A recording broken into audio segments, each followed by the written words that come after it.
Welcome everyone to this explainer. Okay, let's dive right into this. Today we're looking at a surprisingly profound lesson in, well, succinct problem solving and narrative efficiency. You know, if you're someone who appreciates breaking down really complex ideas into highly functional frameworks, you are absolutely going to find a lot of value here. We're unpacking a classic piece of source material. You probably recognize it from your earliest days, but actually scratch that. It's way more than just a childhood tale. It holds a pretty brilliant framework for extreme resource management. I'm talking about the legendary tale of the thirsty crow. Through our analysis today, we're going to dissect how just a few simple lines of a rhyme encapsulate the hero's journey, resource allocation, and literally the essence of innovative thinking. It's a tiny story with a massive impact, and we're going to extract all the practical value from it. The source text's iconic opening line translates simply to, "A thirsty crow, little water in the jug."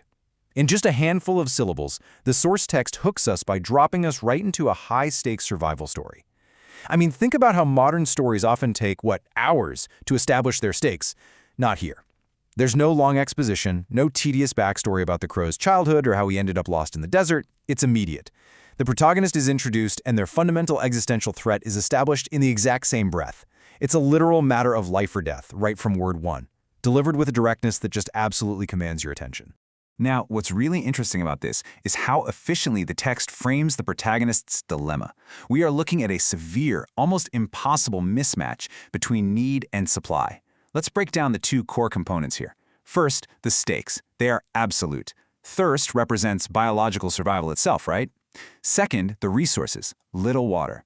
Notice that it's not no water. If there were absolutely no water, the situation would just be hopeless despair, and the crow would just have to fly away. But it's little water. The prize is visible. It's sitting right there at the bottom of the jug, but it's physically out of reach. It's basically teasing our protagonist.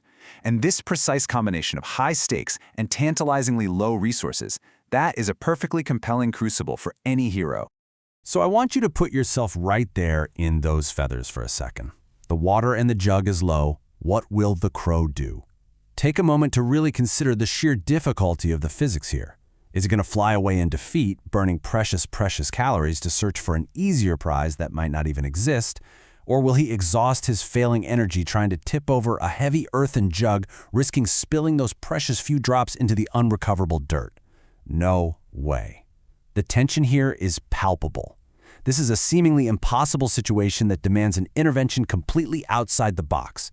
It requires a solution that completely defies the immediate physical limitations of the environment.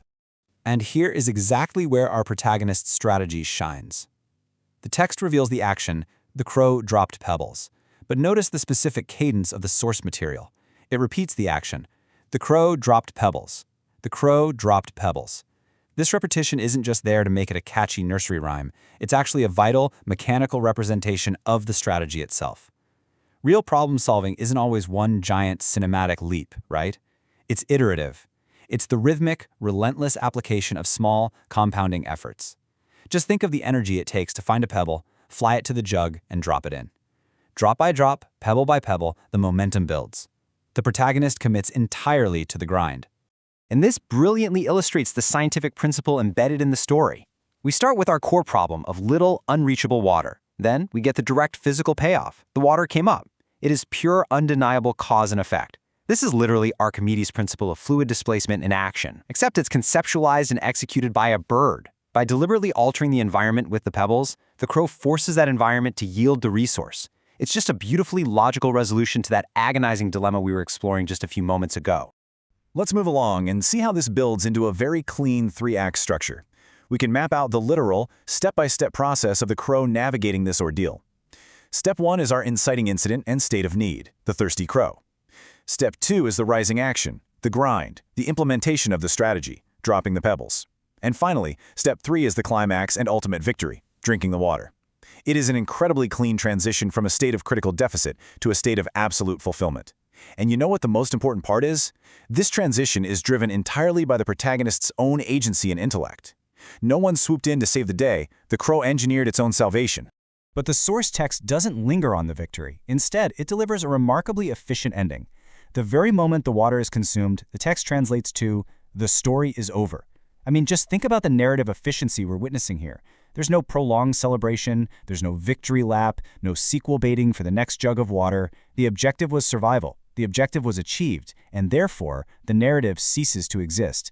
It perfectly respects the listener's time and really hammers home the point that the crow's actions were entirely purpose-driven, not ego-driven. So the crucial point is the final judgment the text passes on our protagonist.